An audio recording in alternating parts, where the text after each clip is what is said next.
Listo. Bueno, buenas tardes. Estamos en la primera reunión virtual del curso de Estadística, Elementos Básicos. Y bueno, vamos a comenzar un poco con algunas cuestiones que me parecen importantes. Y después vamos a algunas consultas de ustedes o de desarrollar algún tema. Vamos a algo que por ahí, no sé si tuvieron tiempo, seguramente que no, pero que son los programas informáticos. No sé si alguno estuvo bajando, pero están explicados en la presentación del curso cuál es la función de cada uno. Son todos de acceso libre, por eso pueden estar acá. Y vamos a ir viendo su uso, los pueden instalar, ¿está bien? Cada uno tiene alguna función diferente. Por ejemplo, los que dicen PSPP, el que le conviene instalar, ya todos tenemos 64 bits en nuestra computadora. Esto quedó viejo, habría que... Yo lo dejo por las dudas, pero generalmente ya todos los sistemas operativos son de 64 bits. El PSPP es una versión, digamos, que se basa en un programa que se llama R, pero que tiene un formato muy parecido al SPSS, que es un programa comercial. Es de muy fácil uso, se instala fácilmente y me parece que es interesante por lo menos abrirlo una vez como para que ustedes lo vean.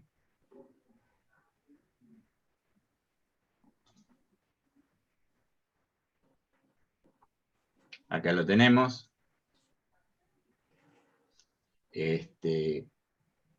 Es muy parecido al SPSS, tiene una vista de datos que sería la vista de las variables, ¿está bien? Y de los casos, y tiene una vista de variables donde están las propiedades de cada variable. Se los digo rápido, pero es muy... El que maneja el SPSS o tiene SPSS ni lo instale, digamos, porque es mucho más completo. Pero la ventaja de este programa, de alguna manera, le va a facilitar ciertos cálculos. Vayamos a un ejemplo cualquiera. A ver si tengo algo, abrir datos, archivos usados recientemente, ninguno. Una pregunta, ¿se pueden exportar bases de datos de Excel? ¿Cómo? ¿Se pueden exportar bases de datos de Excel directamente o hay que Puede cargar? abrir, fíjate, buena pregunta, podés abrir, pero creo que de Excel no.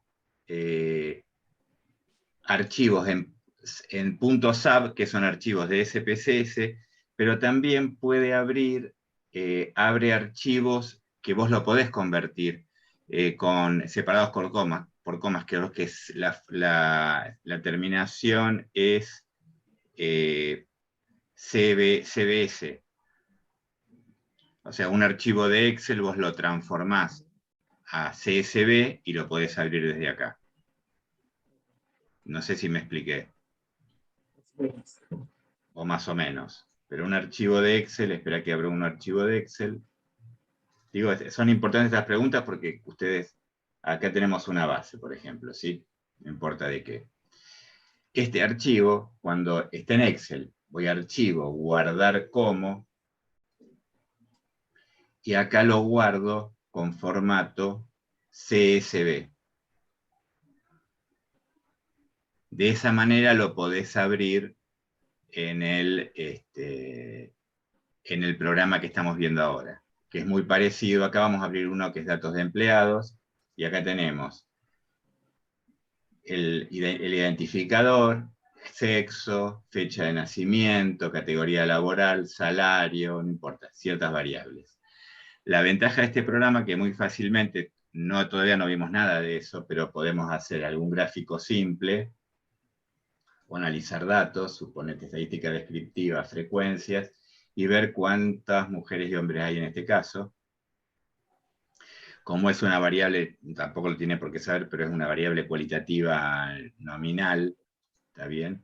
No voy a sacar ni mínimo ni máximo, ¿está bien? Lo único que voy a sacar es tabla de frecuencias, ¿está bien? Aprietan tabla de frecuencias y aparece esto, ¿está bien? Valores, uno puede ordenar esta tabla de frecuencias, y en gráfico podríamos poner, como ejemplo, No va a ser histograma porque es para variables continuas, pero puede ser un diagrama de sectores. Ya con esto lo preparamos, ponemos OK. Tengo dos pantallas, entonces se va el resultado a la otra pantalla. Ahí está. Entonces te sale esto. Frecuencia, ¿alcanzan a verlo bien? Está medio chiquito. Esto Sí, mucho no lo bien. puedo ver.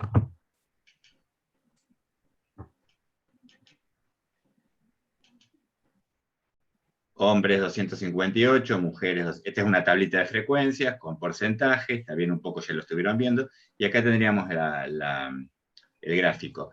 Es muy limitado, pero esto después a su vez se puede exportar a formato HTML y lo pueden abrir con un Word, digamos. Es muy limitado, pero si quieren hacer algo más complejo, podemos analizar, comparar medias, por hacer algo, un test de medias, que es test de estudio para muestras independientes, sexo y salario. ¿Está bien? Siempre hay que ver, definir grupos, creo que 1 y 2, no, acá es M y H, ¿está bien? ¿Estoy bien diciendo definir grupos? Y opciones.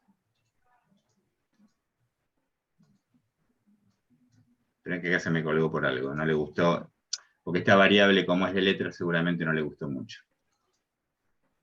Pero la idea es que con esto ustedes podrían hacer ciertos cálculos mucho más rápidamente que en el... Ahí se me colgó, es verdad. Mucho más rápidamente que en un Excel, digamos, ¿no?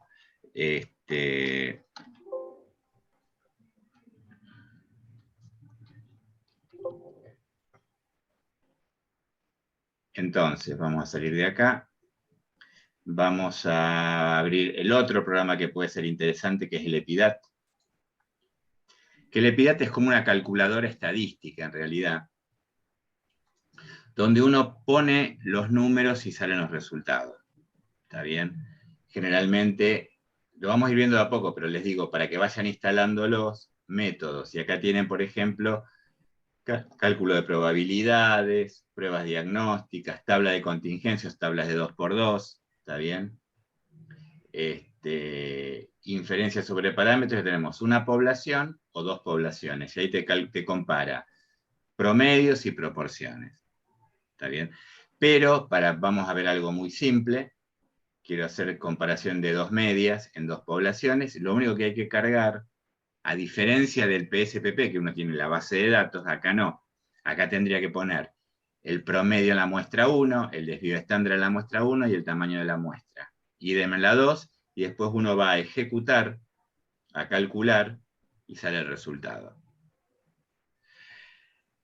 Además de eso, que vamos a ir viéndolo a poco, si no lo, digamos, son ayudas, vamos a tener también, que seguramente algunos ya lo vieron en alguno de los, vamos al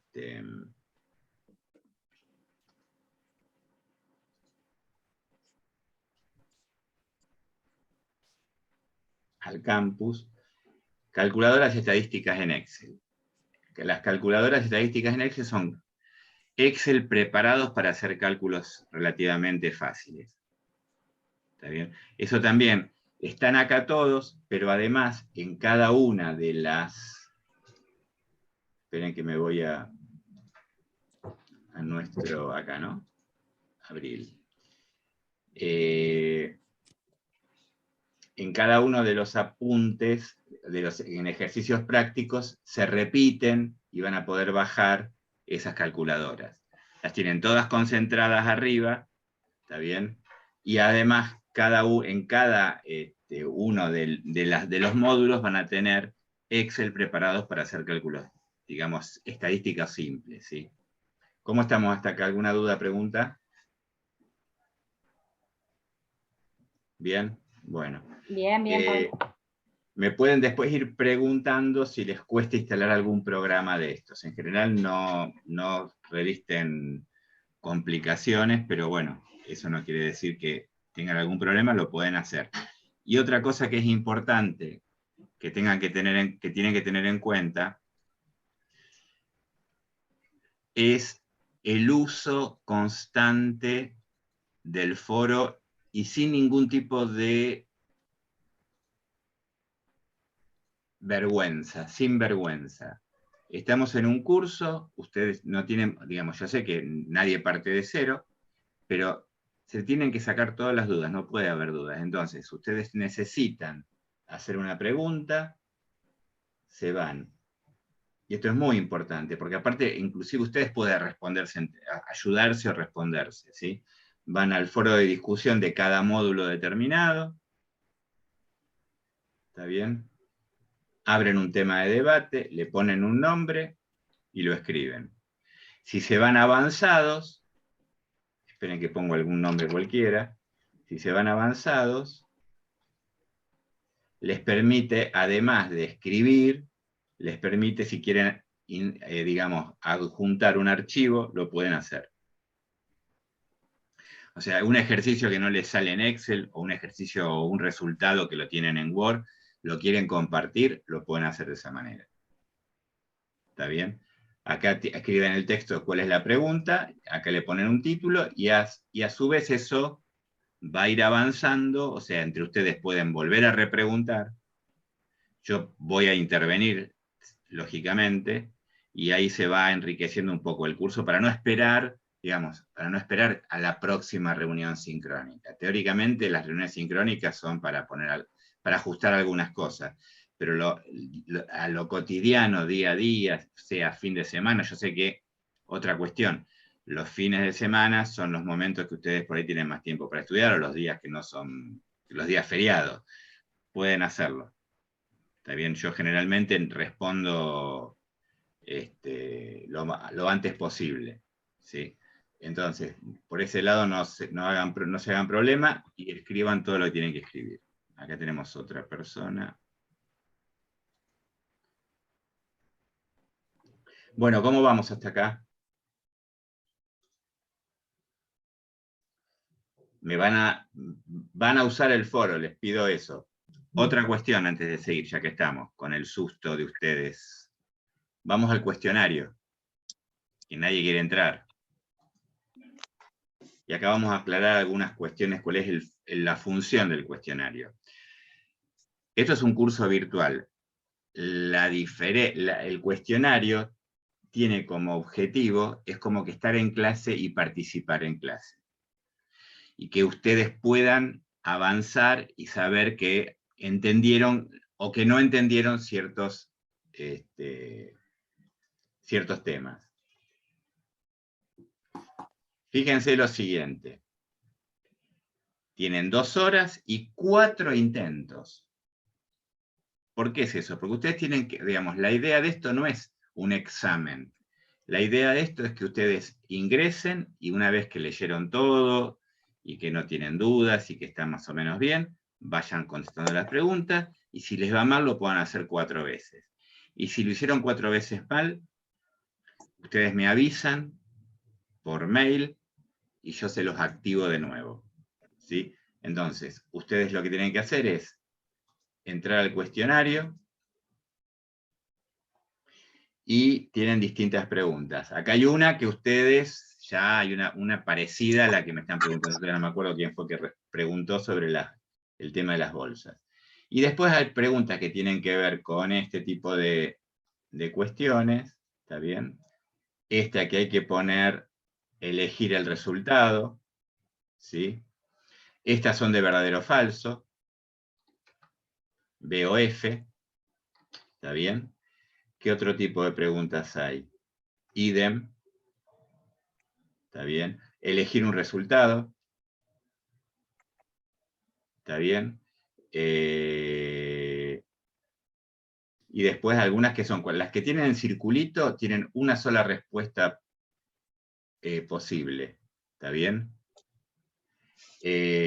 Acá de nuevo estiramos el resultado, acá lo mismo, acá en vez de poner F y E ponen verdadero o falso, ¿está bien? idem acá. Las que tienen cuadraditos, puede haber más de una respuesta. ¿Está bien? Una o más de una. ¿Está bien? Esta es la misma, esta es verdadero o falso, esta está repetida, me parece. Puede ser que haya un error de mi parte. O sea que ahí tienen una ventaja, la hacen 2 veces. 3/6, 3/6. La 13 respondan lo mismo que respondieron esta otra. Porque creo que ahora no me la deja, como ya comenzó, ya está disponible. A ver si la puedo cambiar. Si no, no importa. Es un error, ya está. No nos detengamos en eso. Entonces, pueden preguntar sobre los cuestionarios. Los cuestionarios son para que ustedes los puedan resolver. No es un examen. Es una autoevaluación de los conocimientos. La idea es que ustedes tengan, digamos, a partir de esto, ustedes puedan autoevaluar si van aprendiendo y lo que no pueden resolver es porque tienen dudas, o porque no lo entendieron, o porque puede ser que esté mal hecho la pregunta también. Pueden ser varias cosas. Para eso está el foro, y en el foro se puede preguntar. ¿Sí? Sería una forma de plantear una ejercitación en una clase presencial y que ustedes la resuelvan en la clase presencial. Ese sería el objetivo. Desde el punto de vista de la certificación del curso, no sé si ya lo leyeron, hay 2 certificaciones. Para tener la participación, certificado de participación, es como fui a todas las clases y vi todos los temas. Tienen que tener los 4 cuestionarios de los 4 módulos aprobados. Con eso obtienen el certificado de participación. Si, y el que es optativo es el certificado de aprobación. Cuando terminan los 4 módulos, ustedes van a tener la posibilidad de bajar un archivo, ya con una distinta modalidad se baja un archivo, se le da 15 días, resuelven el ejercicio, lo vuelven a subir al campus, se lo corrige y se le pone una nota. Lo demás es aprobado y punto, los 4 módulos. Por ahí pongo un sobresaliente para incentivarlos, etcétera, si está muy bien. Pero no influye, con que esté aprobado está perfecto. Pero el último, que no lo ven ustedes, el examen final, ¿está bien?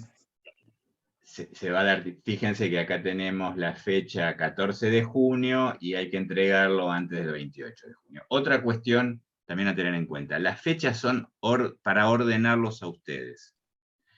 No son fechas que, si no cumplieron con esas fechas, quedan afuera del curso. ¿Sí? Son para que ustedes tengan un orden temporal y no se queden atrás, nada más. Si alguno se atrasa 2 o 3 días, un fin de semana, necesitan un fin de semana para terminarlo, lo pueden hacer.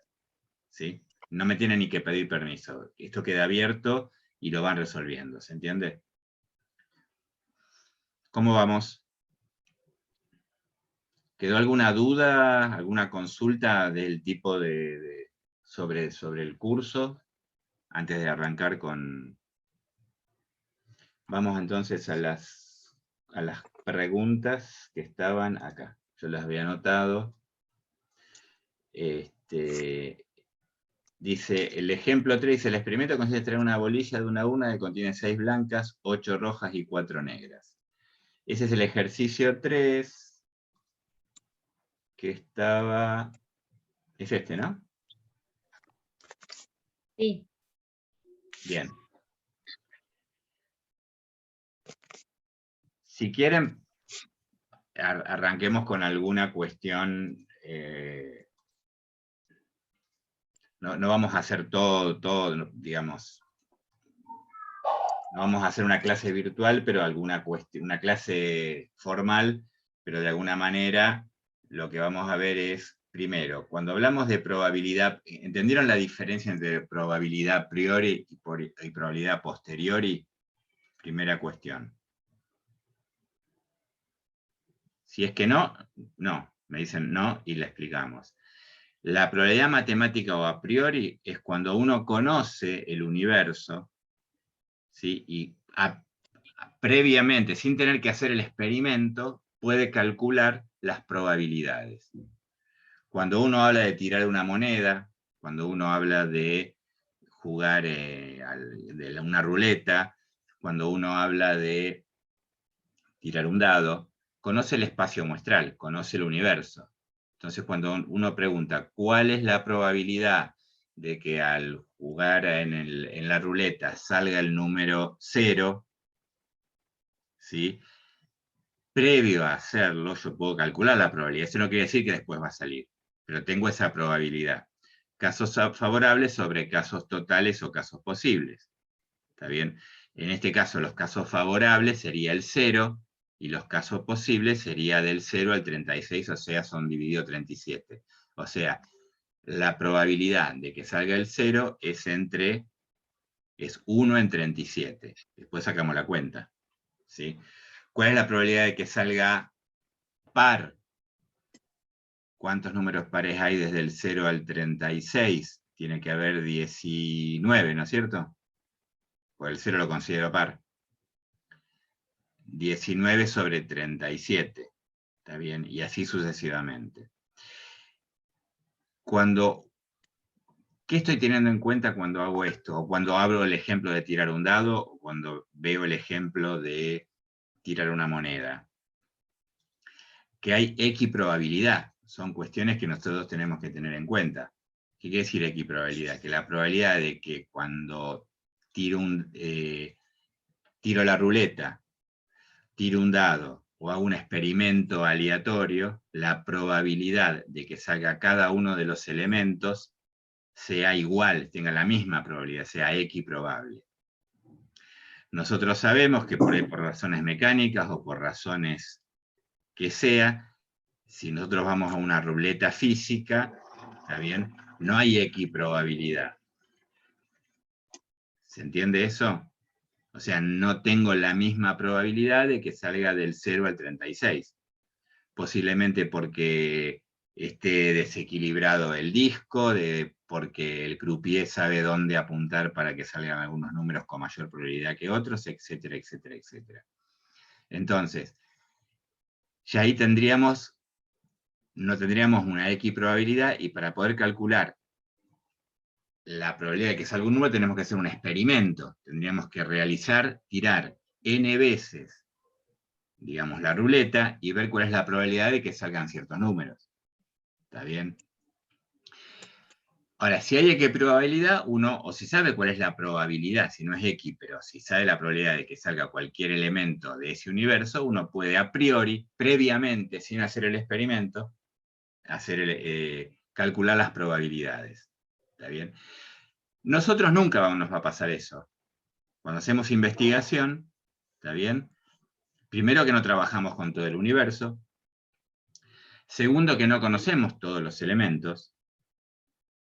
Y tercero, no sabemos cuál es la probabilidad individual de cada uno de los elementos que vamos a trabajar.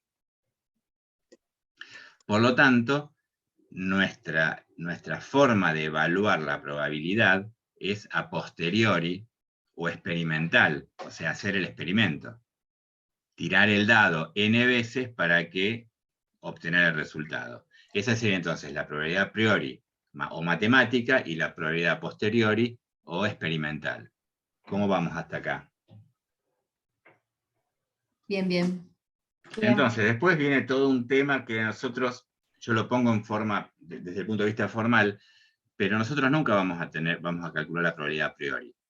Tenemos que tener los conceptos de probabilidad. Hay un ejemplo que es, digamos, un ejemplo, inclusive hay todo un tema que trata la teoría de conjuntos, como para repasarlo, pero a nosotros lo que más nos interesa son las probabilidades, digamos, a posteriori, digamos, calcular las probabilidades de que ocurra un evento de salud, de educación, social, ¿está bien? Y poder predecir cuál es la probabilidad de que ocurra ese evento. O poder predecir, y ahí vamos a las probabilidades condicionales, dado que ocurre un evento A, cómo cambia la probabilidad del evento B. ¿Qué ejemplo podríamos hacer en salud, en educación o en lo que sea? O en sociales. ¿Qué se le ocurre un ejemplo de esto?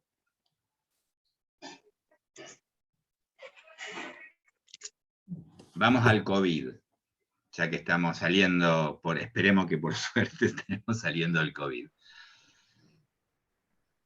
Dado que está vacunado o dado que no está vacunado, ¿cuál es la probabilidad de qué? De contagiarse. Si la vacuna no funcionara, ¿cuál sería la probabilidad?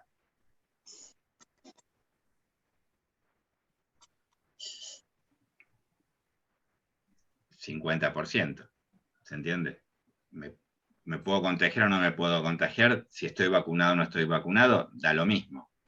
Ahora, si la vacuna funciona, ya las probabilidades, dado que estoy vacunado, tengo menor probabilidad de enfermarme. O dado que no estoy vacunado, tengo mayor probabilidad de vacunarme, de enfermarme. ¿Está bien? Eso es lo que nos interesa a nosotros. Fumar y enfermedades respiratorias. ¿Está bien? Nivel educativo de los padres y repitencia escolar. Vulnerabilidad social, ¿está bien? Y deserción o, digamos, abandono escolar. ¿Está bien? Vamos a algún otro tema. Y así podemos seguir hablando infinitamente. O sea, lo que nos interesa a nosotros es ver que, dado que aparece un evento, pues es condicional, condicionado ese evento, cómo modifica las probabilidades del otro evento. Si esos eventos son independientes, las probabilidades, digamos, se van a mantener como si no estuvieran asociados. En cambio, si al aparecer un evento o un suceso cambian las probabilidades del otro, quiere decir que hay asociación entre las variables. ¿Hasta acá algún comentario?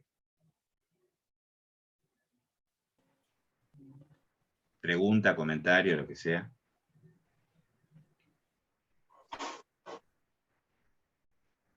Entonces volvamos al ejemplo a ver cuál es la dificultad que pueden... Vamos a mirarlo. Dice, el experimento consiste en extraer una bolilla de 1 a 1 que contiene 6 blancas, 8 rojas y 4 negras.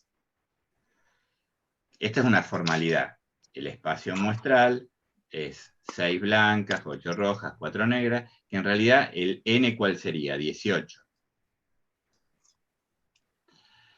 Entonces, si yo meto la mano sin mirar en la bolsa, ¿cuál es la probabilidad de que salga una blanca? ¿Cuál es la probabilidad de que salga una roja? ¿Y cuál es la probabilidad de que salga una negra?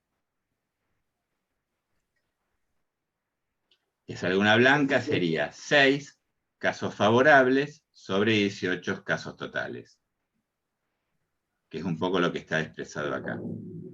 1/3, 0,33. Lo mismo para la roja, lo mismo para la negra. ¿Cómo estamos hasta acá?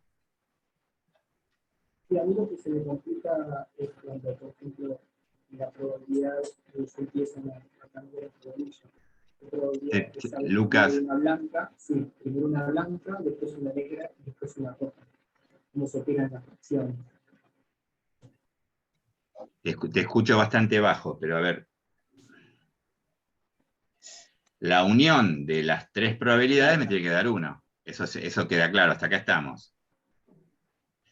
Y La regla sería, si yo quisiera conocer la probabilidad de que salieran con un orden predeterminado, por ejemplo, primero una blanca, después una roja y después una negra en 3 bolillas que yo tomé de la bolsa. ahí ya cambia el experimento, Lucas. ¿Está bien? Sería, ¿cuál es la probabilidad de que en repetir y ahí hay varias cuestiones que hay que tener en cuenta. Yo saco 3 bolillas, ¿sí? ¿Repongo la bolilla que saqué o no? ¿Se entiende la pregunta? Si la repongo, tengo un tipo de experimento. Si no la repongo, tengo otro tipo de experimento. ¿Por qué? Porque si yo saco, supongamos que el orden sea, ¿cuál es el problema? Que salga una blanca, que salga una roja y que salga una negra. Entonces, meto la mano, sale una blanca. La probabilidad de que salga una blanca es 1/3. ¿Está bien? Si yo no vuelvo a poner la blanca, me cambian las probabilidades, porque ya no tengo 6 blancas, tengo 5 blancas y en total ya no son 18, son 17. Si vuelvo a colocar la blanca, ¿sí? ¿Me seguís? Sí, sí, ahí estaría condicionado el segundo. La probabilidad sigue siendo la misma para la roja. Y si, digamos, hagámosla fácil, repongo cada vez que saco, repongo a la bolsa la que saqué. En ese caso sería la probabilidad que salga blanca y que salga roja en la segunda y que salga negra en la tercera. Ahí lo que tenés que hacer es multiplicar la probabilidad de que salga blanca por la probabilidad de que salga roja por la probabilidad de que salga negra. ¿Está bien? Porque vos lo pediste en forma ordenada. ¿Estamos de acuerdo? No sé si los demás me siguieron.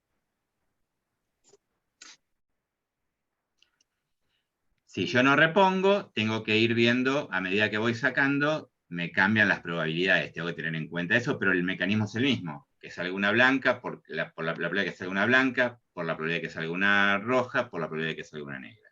Multiplico. ¿Está bien? Ahora, la otra pregunta, y es más complicado, ¿cuál es la probabilidad de que salga una blanca, una roja y una negra en el mismo momento? O sea, que saque 3 bolillas al mismo tiempo, ¿está bien? Y que haya una blanca, una roja y una negra. O sea, no importa, lo que vos dijiste es importa el orden. Cuando no importa el orden, ¿qué puede pasar? Que primero salga una blanca, luego una roja y luego una negra. Entonces tengo que hacer esta probabilidad por esta probabilidad por esta probabilidad. O que salga una negra, una roja y una blanca, o entonces ahí tengo que multiplicar y sumar las dos cosas.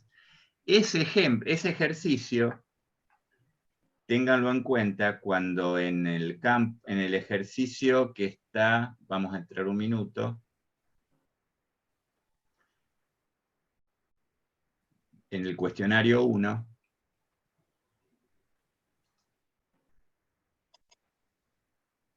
fíjate este experimento. Tengo una bolsa que contiene 4 bolas blancas, 2 negras. Y otra bolsa tiene 3 blancas y 5 negras. Probabilidad, acá ya es que salga una blanca en la primera y una blanca en la segunda.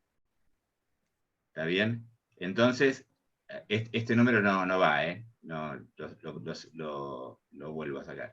La probabilidad de que salga una blanca en la primera y una blanca en la segunda es la probabilidad de que salga una blanca acá por la probabilidad de que salga una blanca acá. 4 sobre 6 por 3 sobre 8. ¿Está bien? ¿Hasta acá vamos? Sí. Que salga una negra es 2 sobre 6 por 5 sobre 8. Y la pregunta C, que salga una blanca y la otra negra, ¿cuál es el problema? No dice el orden. Se suman las probabilidades. Tengo que multiplicar y sumar, porque ¿qué puede salir? Puede salir primero una blanca y después una negra, o primero una negra y segundo una blanca. Entonces digo, la probabilidad de que salga una blanca y que salga una negra, multiplico, más la probabilidad de que salga una negra y que después salga una blanca. Y ahí sumo. ¿Está bien? O sea que es multiplico y después sumo las dos opciones. Claro, La que sería salga 4 blanca-negra sextos, o la que salga negra-blanca. ¿Se entiende, Lucas? sería 4 sextos por 2 sextos más la probabilidad de la otra bolsa. 4 sextos por 5 octavos, que salga una blanca y salga una negra, o 2 sextos y 3 octavos. Entonces ahí tengo que multiplicar, sumar. ¿Se entiende? Sí, sí, sí. O sea, multiplico la de blanca-negra más negra, la probabilidad de negra-blanca. ¿Está bien? Sí, sí. ¿Hasta acá estamos? ¿Alguna Sí. otra duda?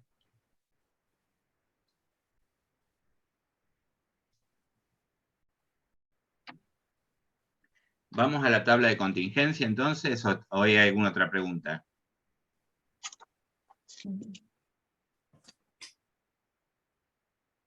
No, pasa nada. Esto ya lo hicimos, que es el cuestionario, ya lo hicimos.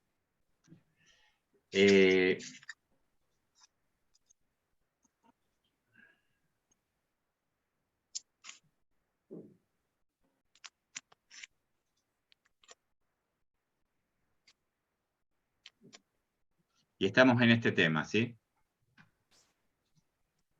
Lo anterior, yo creo que no, acá tenemos ejemplos, creo que no son,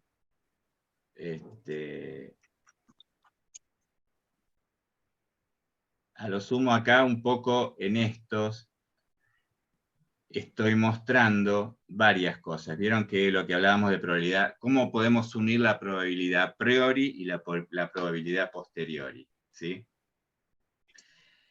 La probabilidad, digamos, la probabilidad experimental tiende a la probabilidad matemática cuando el n tiende al universo. ¿Está bien? Cuando el n es muy grande, tiende a infinito, o tiende al n de la población, ¿está bien? La frecuencia relativa, que sería la probabilidad experimental, ¿sí? Tiende a la probabilidad a priori. Eso se puede probar si uno tiene ganas de tirar muchas veces, en este caso, una moneda, y anotar acumuladamente cuál es la probabilidad de que salga cara y seca. ¿Está bien? En este caso, que salga cara. ¿Está bien? Y lo que se ve es cómo después de ciertas tiradas, ¿sí? La probabilidad se acerca, la probabilidad experimental se acerca a la probabilidad a priori. Esto es interesante porque está relacionado con el n que necesitamos para que el error de muestreo sea lo menor posible. ¿Cuál es el n? Vieron que siempre se calcula el n necesario para que cuando calcule los estadísticos de la muestra, el error sea menor de un tanto por ciento, menor de un 5%, menor de un 3%. Bueno, esto está relacionado con esto. El n muestral, fíjense ustedes acá, que cuando estoy aproximadamente, calculemos en 400, en 500 tiradas, la probabilidad me da 0,49. O sea, la distancia al valor, al valor matemático del experimento es un 1%. Si yo sigo aumentando el n, fíjense que acá en 3000 estoy más o menos en 0,49, por ahí me acerco, por ahí me alejo. O sea, ¿tiene sentido tomar una muestra? Si acá tengo con 500, tengo un 1% de diferencia con el valor real. ¿Tiene sentido seguir tirando 6.000 casos para acercarme? ¿O me conformo con una muestra de 400, 500 casos? Ese es el significado de tratar del cálculo del n muestral, ¿está bien? Porque una muestra, digamos, tiene que ser factible, o sea, yo puedo sacar una muestra. Seguramente nadie va a poder sacar una muestra de 6.000 casos, porque es muy cara. En muy pocos casos vamos a poder sacar una muestra de 6.000 casos, ¿está bien? Entonces, ¿cuál es el n que necesito para que el error de muestreo sea mínimo? Esto está relacionado con eso. Esa es la relación entre el experimento, las frecuencias experimentales, frecuencias relativas experimentales, y la probabilidad real en la población, ¿sí? Podemos hacer este ejemplo en vez de con tirar la moneda, cuál sería la prevalencia de hipertensión arterial en hombres adultos, ¿sí? En la ciudad de Buenos Aires. Si yo tuviera un censo, sería este valor, ¿sí? A medida que aumento el n y calculo la prevalencia de hipertensión arterial, ¿sí? A medida que aumento el n, ese valor de prevalencia se acerca al valor poblacional. Pero ¿cuál es el n que necesito para poder tener un error, digamos, aceptable? Ese es el famoso cálculo del n de la muestra que siempre se hace, ¿sí? Lo estoy simplificando para que entiendan el concepto. De la misma manera tenemos el ejemplo de tirar el dado. Acá en vez de ser un quinto, como en el caso de la moneda, es un sexto. ¿Está bien? Pero el ejemplo sería el mismo. Llega un momento que no tiene sentido, ¿sí? Por acá, fíjense que estoy muy cerca, ¿tiene sentido seguir tirando la moneda? Tirar el dado si prácticamente el error o la distancia es más o menos la misma. ¿Cuál es el costo de un muestreo de 6.000 con respecto a un costo de un muestreo de 500 o de 600? ¿Se entiende? Sí, sí. Vayamos entonces a tablas de contingencia. Las tablas de contingencia, un poco de la introducción, es cuando uno tiene dos variables y quiere ver si hay asociación. Si no hay ninguna hipótesis, ¿por qué voy a cruzar dos variables? ¿Está bien? Siempre para cruzar dos variables tiene que haber una hipótesis. ¿Está bien? El evento A afecta al evento B.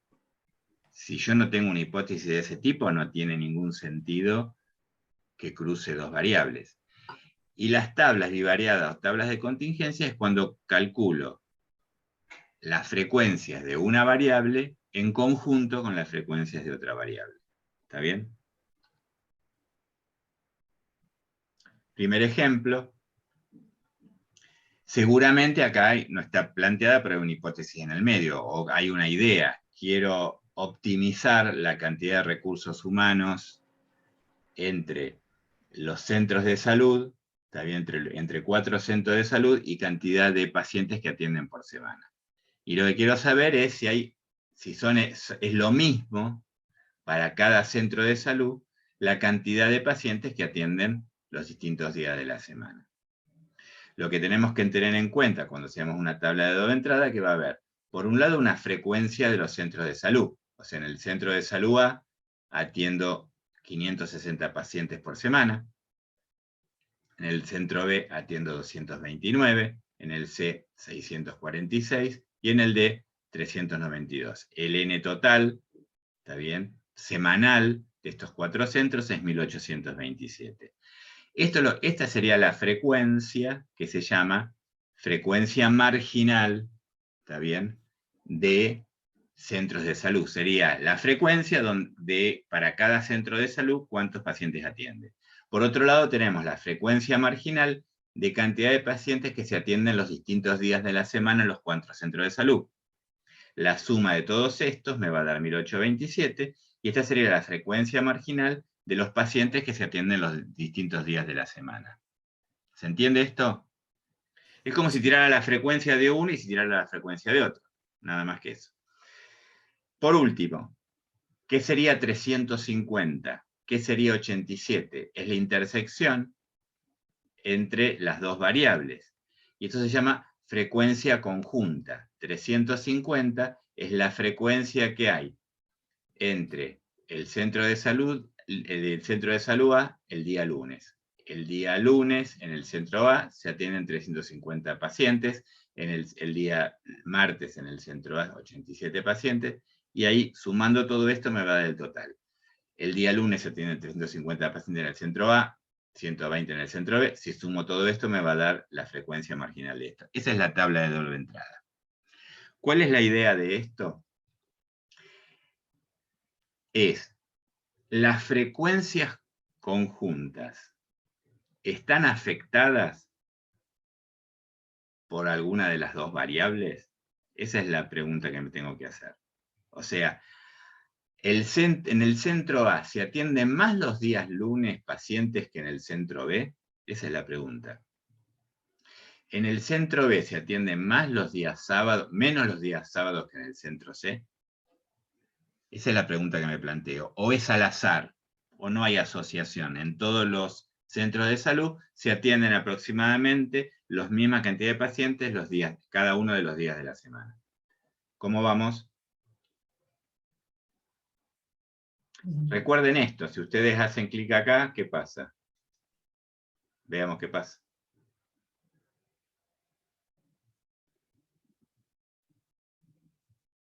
Se abre un Excel, lo tengo que descargar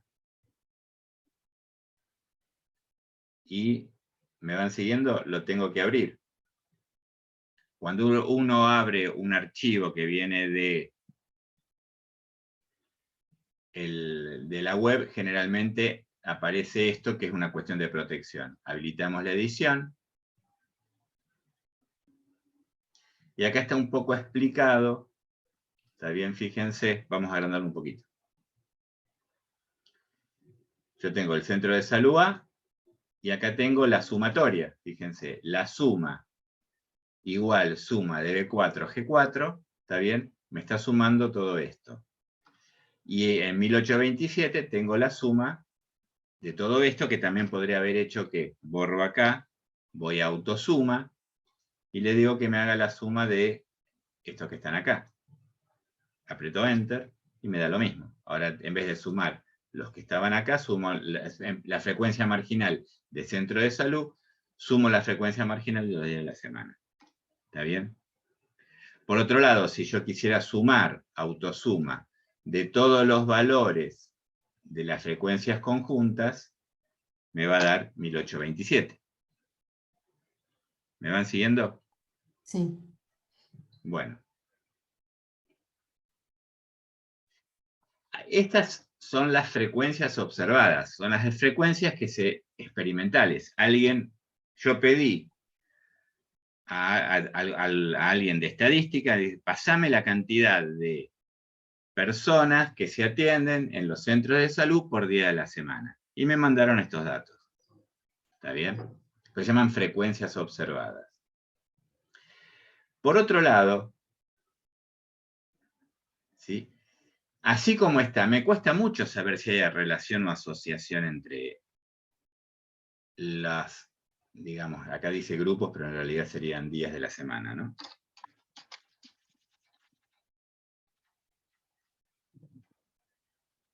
Si hay asociación entre estas dos variables, si hay alguna variación, ¿sí?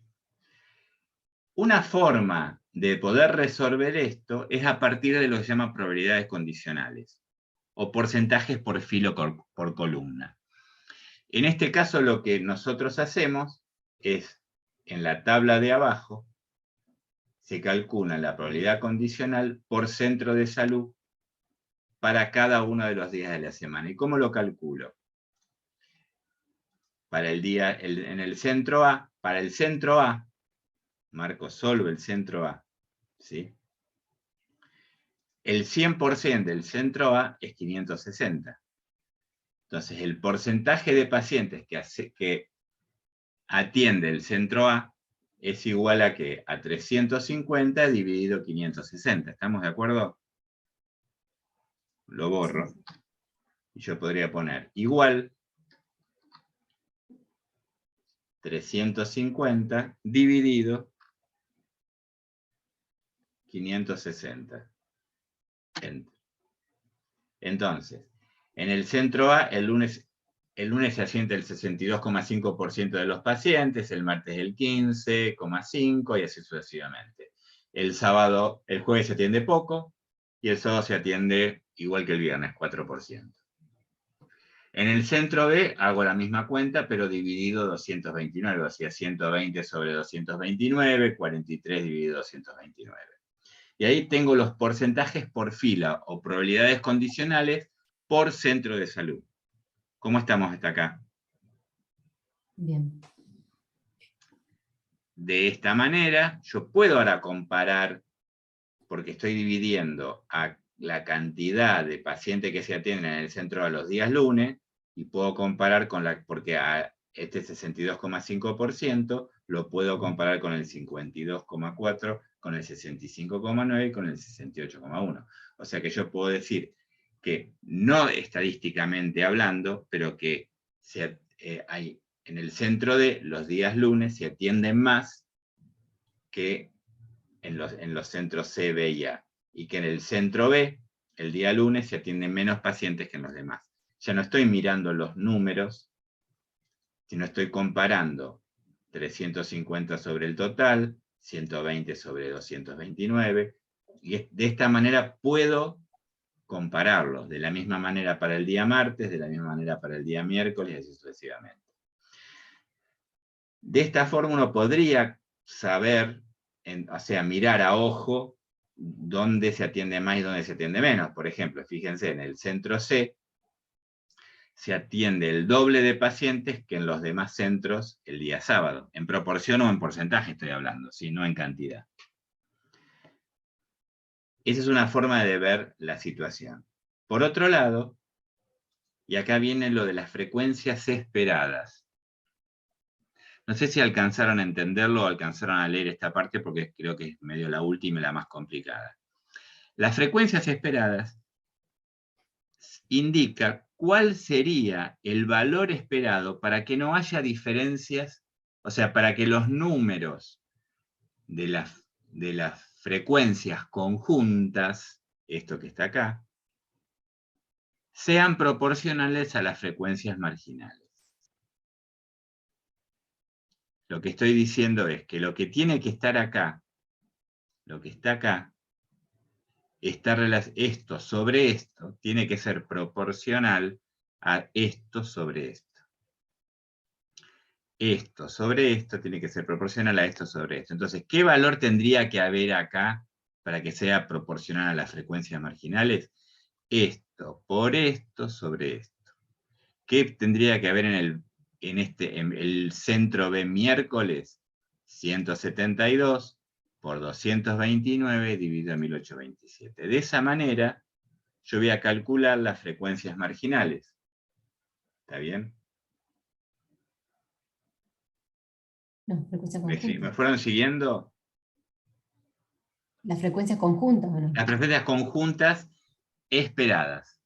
Está bien. Las frecuencias conjuntas esperadas. De esa manera, nosotros tenemos las observadas y las esperadas. Fíjense, por ejemplo, que el día lunes se atienden 350 pacientes, pero proporcionalmente se tendrían que haber atendido 356 pacientes. ¿Está bien? En el centro B se atienden 120, pero tendrían que haberse atendido más, 146. En algunos casos menos y en algunos casos más. Lo que hace esta prueba estadística que se llama prueba de chi cuadrado, que la doy de entrada y después la vamos a volver a ver 1500 veces, o sea, no se preocupen por eso, es ver cuán diferentes son las frecuencias observadas de las frecuencias esperadas. Para que se den una idea, si yo calculo la probabilidad condicional en las frecuencias esperadas, ¿qué va a pasar? Mírenlo acá abajo. Todas se van a parecer al total. Acá, en este caso, no. Fíjense cómo son diferentes al total. En cambio, las frecuencias las probabilidades condicionales para todos estos es igual, también para cada centro de salud. ¿Sí? Acá no lo seguí sacando, pero sería igual a centro jueves a 9, perdón, estoy diciendo mal. Sí, igual a 9 dividido 560. ¿Está bien? Y acá le voy a poner el formato porcentaje porque si no, no lo va a entender. Esto los borro porque no están calculados, ¿sí? 1,6. En todos los demás tendría que ser 1,6. ¿Está bien? Si yo hago igual a centro B jueves 4 dividido 220. 1,6. Y así sucesivamente, ¿sí? 30 sobre 1827 es 1,6. O sea, que ahora las frecuencias esperadas, ¿sí?, están relacionadas, dependen de las probabilidades condicionales. Por lo tanto, lo que hay acá es al azar. Todo lo que está acá adentro es al azar. No hay diferencias estadísticas, o sea, no hay influencia entre el día de la semana, ¿sí?, en el día de la semana, y los centros de salud. ¿Hasta acá vamos? Una forma de ver si hay asociación es comparar cuál fuerte es la diferencia entre las frecuencias observadas y las frecuencias esperadas. 350 menos 356 me va a dar menos 6. 87 menos 75 me va a dar un valor positivo. 65 menos 53 me va a dar un valor positivo. Si yo calculo eso, la suma de la diferencia entre las frecuencias esperadas y las observadas me va a dar 0. Por lo tanto, y acá vamos a la prueba de chi cuadrado, lo que estoy ¿Eso es diciendo lo que es se esto. llama residuo? Eso es lo que se llama residuo. El residuo es la diferencia entre las frecuencias esperadas y las frecuencias observadas. Perdón, al revés. Las frecuencias observadas menos las frecuencias esperadas. A ese residuo lo elevo al cuadrado. Y después lo estandarizo sobre las frecuencias esperadas. Fíjense lo que hago. Frecuencias observadas menos frecuencias esperadas al cuadrado, para que no me dé, porque si no yo lo sumo y me da 0, dividido las frecuencias esperadas. De esta manera yo puedo comparar todas. Esta suma me da este es el famoso chi cuadrado. Ese chi cuadrado, ¿sí? Piénsenlo así, por ahora. Cuanto más se parezcan las esperadas a las observadas, el valor de chi cuadrado va a ser ¿cómo? Más bajo. Más cercano a 0. Y cuanto más diferentes sean las frecuencias observadas de las esperadas, más grande. ¿Está bien? Por lo tanto, de alguna manera, cuando las frecuencias observadas se alejan de las frecuencias esperadas, estoy más cerca de suponer o de pensar que hay asociación entre las variables, o sea, que hay influencia entre las variables, ¿sí?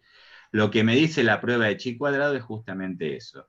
Fíjense acá que la probabilidad de que la asociación entre los centros de salud y los días de la semana sea independiente, o sea, no haya relación, no haya influencia, es este número que está acá. Por lo tanto, ¿qué puedo decir? Con un nivel de probabilidad estadística del 5%, del 0,05, que hay asociación entre los centros de salud y los días hermanos. O sea, no es proporcional, ¿sí? No es independiente la cantidad de pacientes que se atienden en los centros de salud los distintos días de la semana. ¿Cómo estamos? Pregunten, ¿eh? Si se complica, no hay problema. Acá están las fórmulas del Excel para calcular esto, que es mucho más fácil. ¿Está bien? Y acá está la explicación, como para que ustedes lo entiendan. Pero recién estamos entrando, o sea, esto podría darlo más adelante, pero lo empiezo a dar ahora para que se empiece a entender cuál es la función principal de la estadística en la investigación. Puedo ver una estadística descriptiva, donde yo veo frecuencias, porcentajes, distribución, media, mediana, desvío estándar. Esa es estadística descriptiva. Ahora, cuando ya empiezo a tener quiero ver si hay asociación entre variables o hay diferencia de medias entre grupos, ya tengo que entrar en lo que se llama estadística inferencial. Cuando entro en estadística diferencial, tiene que haber una hipótesis que tengo que plantear. Esa hipótesis me va a decir si hay diferencias estadísticas o no entre lo que uno se quiere plantear. Y eso es un poco lo que estamos viendo en este tema. Por ahora, lo importante es entender cómo armar una tabla de contingencia. Por ahora, eso es lo importante, ¿sí? ¿Hasta acá cómo vamos? Bien. ¿Y la hipótesis en ese caso, cuál sería? Y O acá no sea, hay una hipótesis porque podemos plantear en realidad que los centros de salud, ¿sí? Atienden, por sus condiciones, características, ubicación, atienden distinta cantidad de pacientes los días de la semana. O sea, podemos plantear que la variable independiente son los centros de salud, ¿está bien? Y la cantidad de pacientes que se atienden en cada uno de ellos los días de la semana sería la variable dependiente. No hay diferencia si qué variable debería considerar dependiente. ¿Cómo, Lucas? ¿Cómo decido qué variable va a ser independiente o dependiente? Lo decide el investigador. No sé si escuché bien. Digamos, en la hipótesis, uno define quién es la variable afectada o dependiente y la variable independiente o la variable que va a afectar a la dependiente. Y en este caso, que el chico dorado haya dado tan bajo, ¿qué significa? Que va a Que hay variar asociación. Que no es entre, independiente, que los o sea, centros que de la salud cantidad. son distintos en la cantidad de pacientes que tienen cada día. Ah, está bien. Pero, ¿y los días de la semana? ¿Y qué rol jugaría? ¿Cómo? ¿Y los días de la semana? O sea, como que, Claro, por ejemplo, eso un poco lo podemos mirar desde el punto de vista descriptivo acá, lo que decía hoy.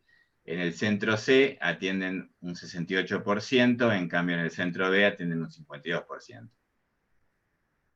Con respecto a los demás días de la semana, ¿se entiende? Esta es una forma de verlo, digamos, tomando como variable independiente los centros de salud y como variable dependiente los días de la semana. Los días C, en el centro C, por alguna razón, tienen el doble de pacientes, en forma proporcional, por supuesto, que en los demás centros de salud. ¿Se entendió eso? sí, y en las frecuencias esperadas ese porcentaje no se ve. Las frecuencias esperadas son idénticas, por eso son Claro. esperadas, porque no hay asociación. ¿Se entiende eso? Las frecuencias esperadas tienen que ser todas iguales al total.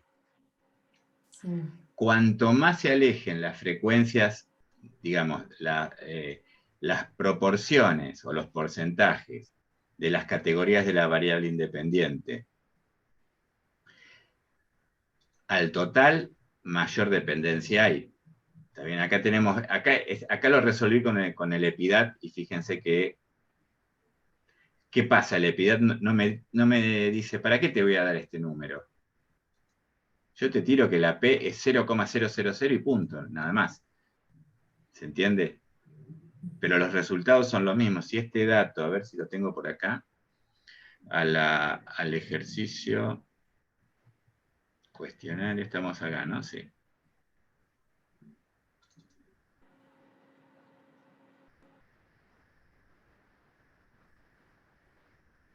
Centro de salud. Ah, a veces lo tengo en otro.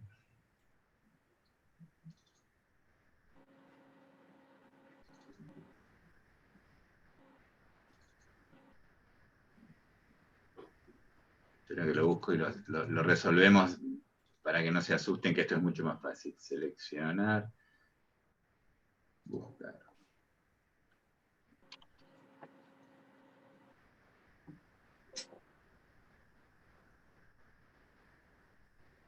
No, no lo encuentro. Bueno, no lo voy a encontrar ahora.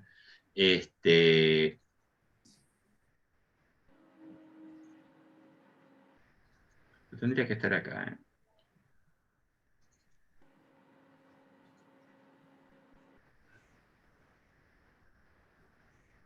Bueno, no lo voy a encontrar. Che.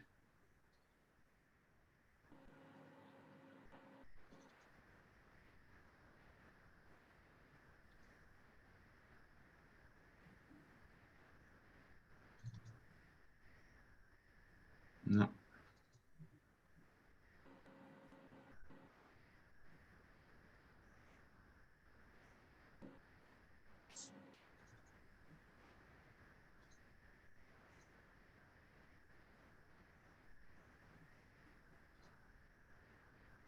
Ah, aquí está. A ver. No, pero este es el mismo que abrí recién, me parece.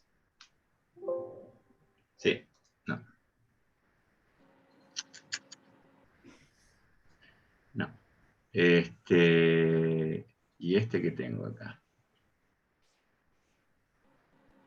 Acá voy a abrir el SPSS, que es el equivalente al PSPP.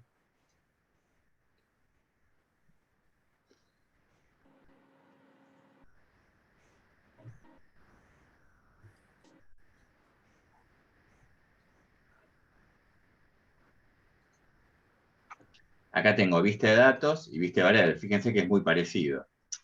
Y lo que ven acá es condición de salud y tabaquismo. ¿Sí? Si yo me voy a... estos serían los códigos y estos serían las etiquetas de los códigos. ¿Sí?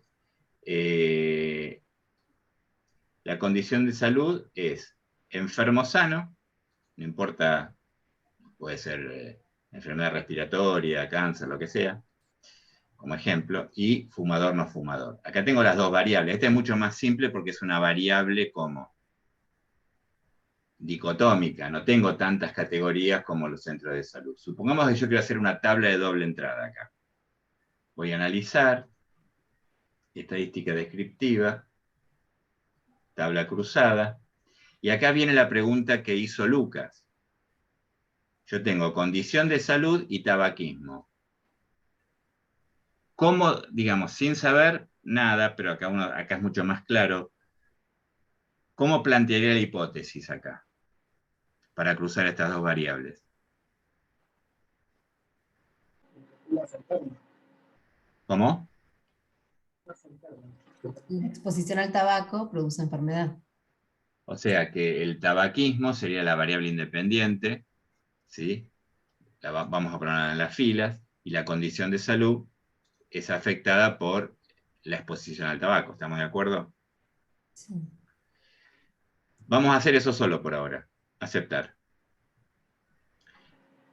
Acá tenemos la tabla de doble entrada, donde me muestra que hay 180 casos, 70 fumadores, 110 no fumadores, 80 enfermos, 100 enfermos. Y acá tengo las frecuencias marginales. Copio esto, fíjense que es muy fácil para pasar de un programa a otro. ¿Está bien? Ahí tengo la misma tabla ya copiada, pegada en el Excel, ¿sí? Las frecuencias condicionales, digamos las conjuntas, las condicionales, ¿está bien? Ahora, la pregunta mía es, y acá viene lo de la exposición. Yo en mi hipótesis puedo decir, los fumadores se enferman más que los no fumadores, ¿estamos de acuerdo? Como ejemplo. ¿Cómo lo puedo ver fácilmente? Igual a 60 dividido, probabilidad condicional, 70. Vamos a porcentaje y un decimal. Acá tengo 20 sobre 110.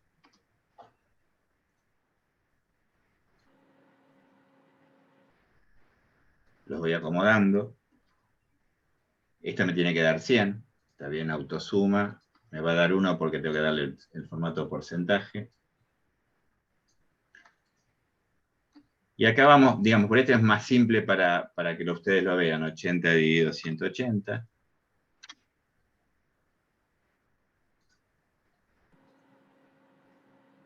Entonces, la prevalencia de la enfermedad es 44,4%. ¿Sí? Esperen que arreglo esto porque si no me van a matar ustedes. 90 sobre 110 es lo que va acá. Y tiro para abajo acá. ¿Me van siguiendo? Sí. Entonces, 44% son la prevalencia de enfermos. Si fueran independientes, ¿qué tendría que pasar en fumadores y no fumadores con respecto a los enfermos?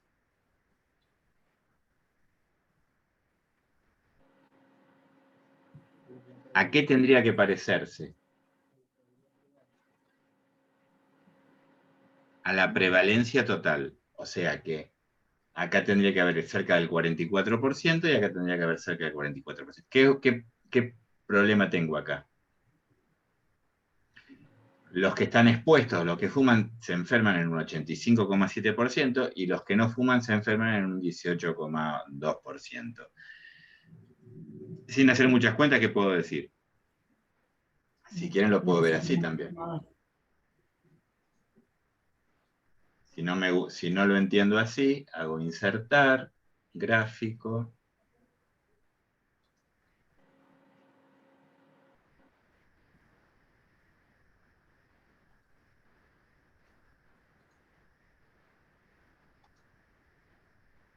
¿Qué tengo?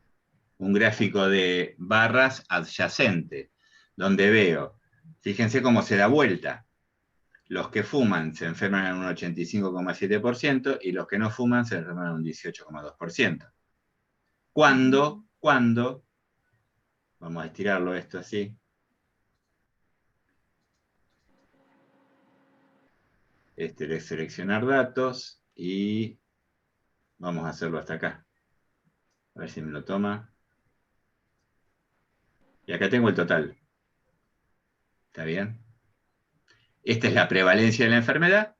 Esto es cuando están expuestos al cigarrillo, esto es cuando no están expuestos al cigarrillo. Si fueran independientes, fumadores y no fumadores tendrían que ser parecidos a esto. Por lo tanto, acá yo ya sé, aunque no hice ninguna estadística, que hay diferencias entre, digamos, que los que fuman se enferman más que los que no fuman. ¿Está? ¿Cómo estamos? Bien. ¿Vieron qué fácil es hacer esto? Ya terminé un paper, la podemos publicar. Y Ahora, ahí, vamos, ¿eh? no, el chi cuadrado, bueno, lo vas a hacer. Ahora voy a analizar, de nuevo, estadística descriptiva, yo lo fui haciendo por partes, tablas cruzadas, y ahora le puedo pedir al programa que me calcule las porcentajes por digamos, las probabilidades condicionales o los porcentajes en la dirección de la que yo considere la variable independiente o modificadora. ¿Está bien?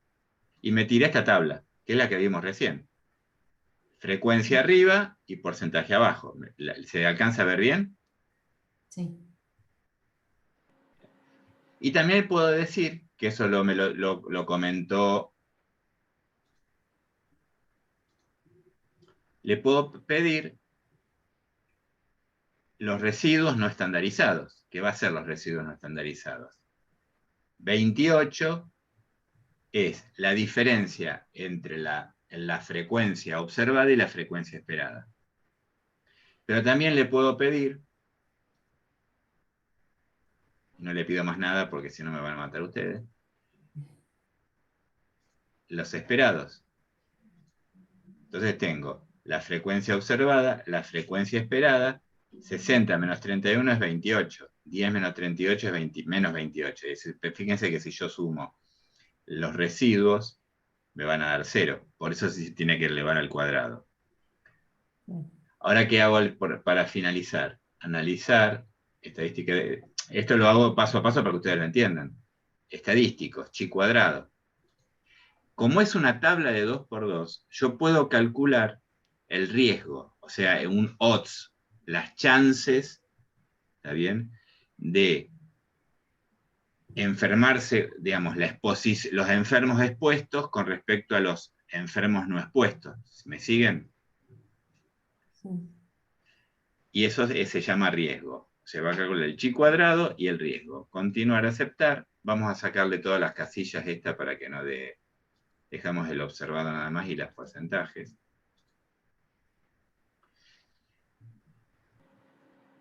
Me tira la tabla de frecuencias, que vimos recién, y me tira el chi cuadrado. ¿Qué me dice acá? Menor que 0,001. ¿Por qué? Porque generalmente en salud, en educación, en las sociales, con un nivel de significancia, o sea, me banco un error menor al 5%. Yo no digo que hay asociación al 100%, digo hay asociación y el nivel de significación es menor que 0,001. ¿Está bien? ¿Me siguieron hasta acá? Por otro lado, acá está el chi cuadrado calculado, que es la fórmula que vimos del chi cuadrado, ¿está bien? La frecuencia observada menos la esperada al cuadrado dividido la esperada más, y así sucesivamente. Y por último, ¿qué me está tirando acá? Dos razones. Acuérdense que las razones pueden tomar valores desde 0 hasta infinito. Por un lado, lo que se llama razón de ventajas o odds ratio no tiene traducción. Acá dice razón de ventajas, pero sería la razón de ventajas entre los que fuman y no fuman. Los que fuman tienen 27 veces más chances de enfermarse que los que no fuman. Y el odds ratio depende, eso ustedes tampoco lo saben, por ahora, o sí lo saben, depende del diseño de investigación que nosotros planteamos. Cuando trabajamos con un diseño de investigación transversal, o sea, una fotografía, vamos a tener prevalencias. Cuando trabajamos con un diseño de investigación, casos y control, digamos, perdón, cohorte, ¿sí? Vamos a trabajar con incidencias, porque vamos a ver cuántos nuevos enfermos hay. En el caso de casos y controles y transversal, no puedo calcular riesgo relativo. Tengo que calcular odds ratio. Esto por ahora miremoslo así. En el caso de que tengo una cohorte, ¿sí? Como veo casos nuevos, ¿sí? Al principio no tengo ningún enfermo. A medida que avanza la situación, veo cuántos se enferman de los expuestos y cuántos se enferman de los no expuestos. Ahí tengo incidencia acumulada. Entonces, las incidencias acumuladas de los expuestos sobre los no expuestos, la incidencia de los no expuestos, va a dar el riesgo relativo. Y el odds ratio es la razón de productos cruzados. Si fuera, en este caso, yo tengo fumadores y enfermos. Es un transversal, ¿está bien? O puede ser un casos y controles, o sea, los que fumaban, los que vienen fumando, veo el pasado, están expuestos al tabaco hace mucho tiempo, hoy, ¿cuántos están enfermos y cuántos están sanos?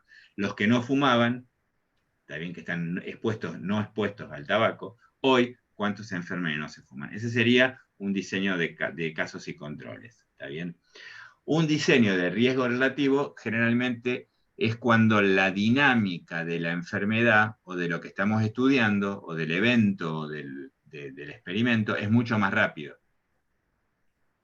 Cuando hablamos de una enfermedad infectocontagiosa, podríamos trabajar con incidencia. ¿Por qué? Porque partimos de que no hay ninguno enfermo, a unos le aplico un tratamiento, a otros no le aplico un tratamiento, y después de cierto tiempo veo cuántos se enferman y cuántos no se enferman. Eso lo podemos aplicar a comprobar si un antibiótico, digamos, afecta o no afecta la colonización de una bacteria, o podemos ver el caso del COVID. Los tratados con alguna vacuna y los tratados con un placebo, a lo largo del tiempo, ¿cuáles se enferman más? En ese caso estamos hablando de incidencia acumulada. ¿Cómo estamos hasta acá? Porque la otra pregunta que había era incidencia acumulada y tasa de incidencia. ¿Está bien? Y este valor que está acá, fíjense otra cosa.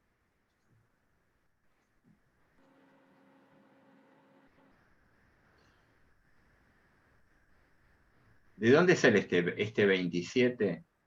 Sale de 60 por 90 dividido 20 sobre 10. Por eso es razón de productos cruzados. Como son prevalencias, yo no puedo calcular incidencias, no tengo incidencias. Es una fotografía.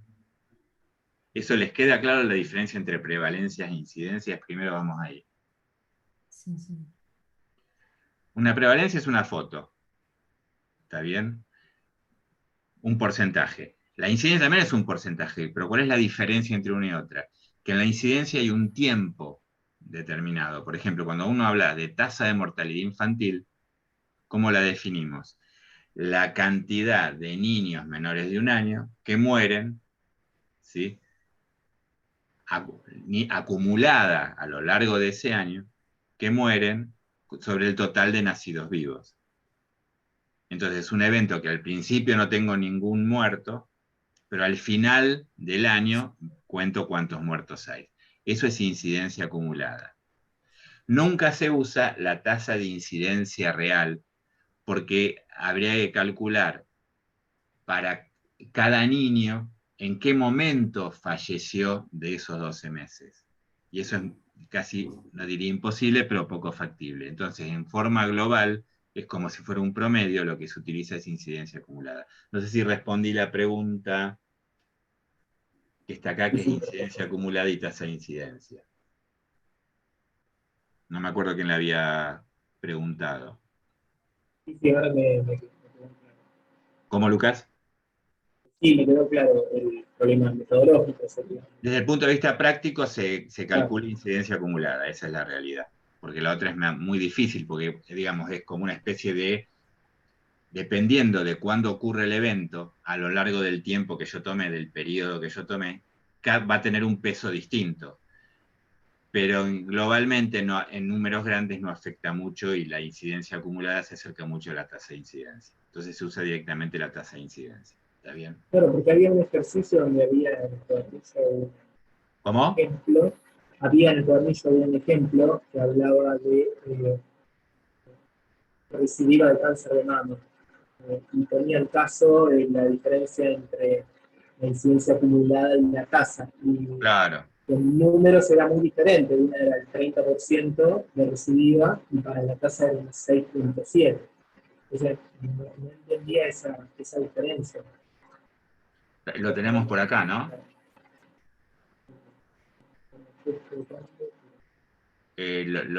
ver, espera. Espera que lo busco directamente. 8.12, página ¿Cuál? 32. Página Acá, 32. 32.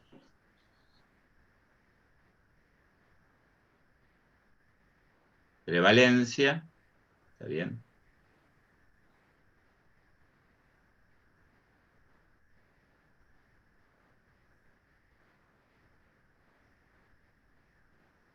Un poco más arriba. ¿Más arriba? No, más abajo. No sé. O depende cómo lo... Sí, ahí. Acá está. La tasa de incidencia es nuevos casos, número de nuevos casos, sobre la suma de todos los periodos libres de la enfermedad durante el periodo definido de estudio. ¿Está bien? Y acá tenemos el ejemplo, ¿está bien?, de la tasa de incidencia, en el caso que estamos viendo acá, ¿no? Cómo afecta dependiendo cuándo ocurrió el evento, ¿está bien?, en el tiempo. Y vos me decías, y esta es la incidencia acumulada, número de nuevos casos durante ese periodo de tiempo sobre el total de individuos, ¿está bien?, expuestos al inicio de ese periodo, ¿se entiende? Este es mucho más fácil de calcular. El otro generalmente no, prácticamente no se utiliza. ¿Está?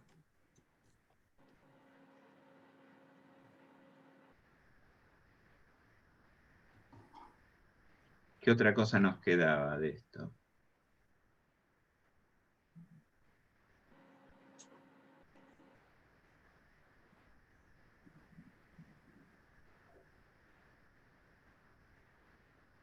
Todas las tasas, cuando se habla de incidencias, muchas veces son tasas, porque de alguna manera podemos evaluar el crecimiento y decrecimiento.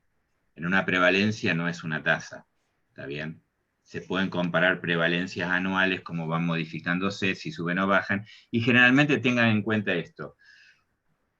Cuando el proceso que estamos estudiando es lento, vamos a terminar usando prevalencias, porque no lo podemos seguir.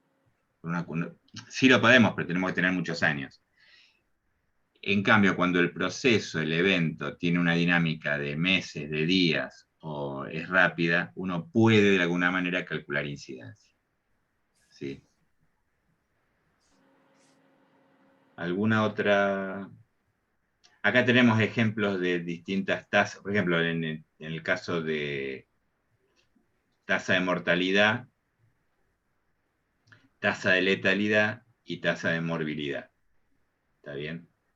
Esto no sé si lo vieron, pero más o menos, si yo tuviera 200 casos, ¿está bien?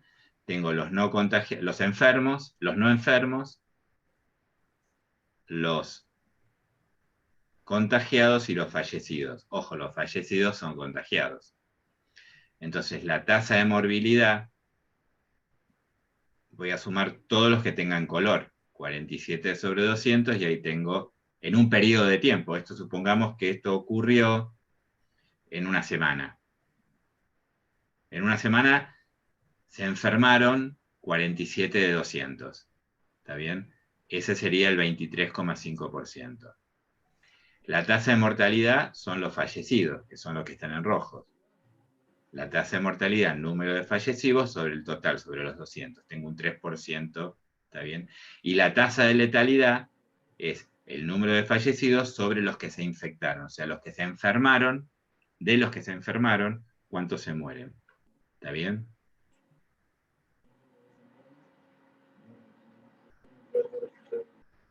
¿Alguna otra duda, pregunta sobre...?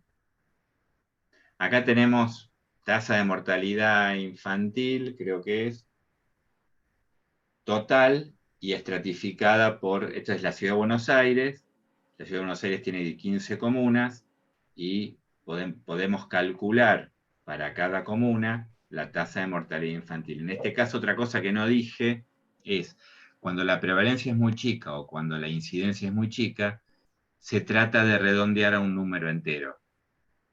Entonces, por ejemplo, la tasa de mortalidad infantil si es por miles, 5,4 por 1000, porque si no es más fácil entender un 5,4 por 1000 o 6 por 1000 que 0,6%, ¿se entiende? Entonces siempre se trata de redondear. Acá tenemos que la tasa total de mortalidad infantil en la Ciudad de Buenos Aires en el año... el año 2018 es del 5,7 por 1000. ¿Está bien? Acá lo dice. Y acá vemos cómo se estratifica la tasa de mortalidad infantil por las distintas comunas. Fíjense que hay comunas que tienen 5, 4, y hay algunas que tienen casi 10 de mortalidad infantil. O sea que hay tasas de mortalidad infantil en la zona, este es el Riachuelo, yo cuento porque alguno no tiene por qué conocer la capital federal, lógicamente, este es el Riachuelo, ¿está bien? Esta es la zona norte, la zona desde el punto de vista de la vulnerabilidad social más rica, y esta es una zona vulnerada. Las comunas del sur, ¿está bien? Son la zona vulnerada. Para los que conocen la ciudad, por acá va la autopista 25 de Mayo, más o menos, para que se ubiquen. La tasa de mortalidad infantil de la comuna 4 y la comuna 8 es 7,6, y la comuna 4 es 6,9, y la comuna 9, ¿está bien? Es 9,9. Y la comuna 13, por ejemplo, tiene 4,5. La comuna 14 tiene 3,9. O sea, en la misma ciudad, un indicador tan fuerte, tan pesado como la tasa de mortalidad infantil refleja, ¿está bien?, una situación de desigualdad muy grande dentro de la misma ciudad de Buenos Aires. ¿Está bien? Por eso se puede dividir de esta manera. También lo podría estratificar en la Dirección de Estadística y Censos. Antes lo hacía en cinco estratos y ahora toman el norte, el centro y el sur, y aquí podemos ver la tasa de mortalidad infantil para cada uno de estos conglomerados. ¿Está bien?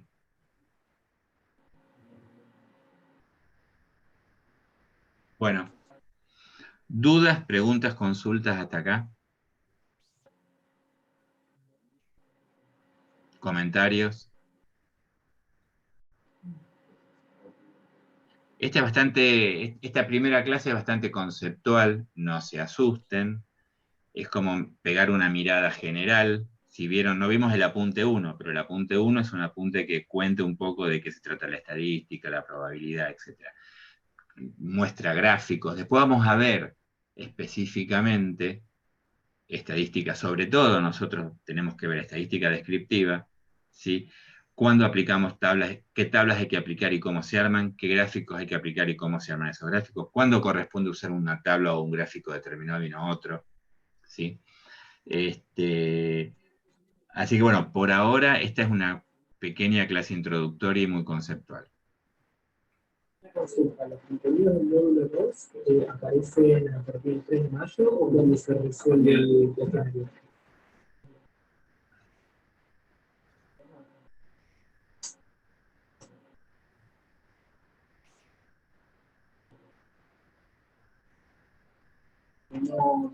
El módulo 2 lo voy a visualizar el martes que viene, ¿sería?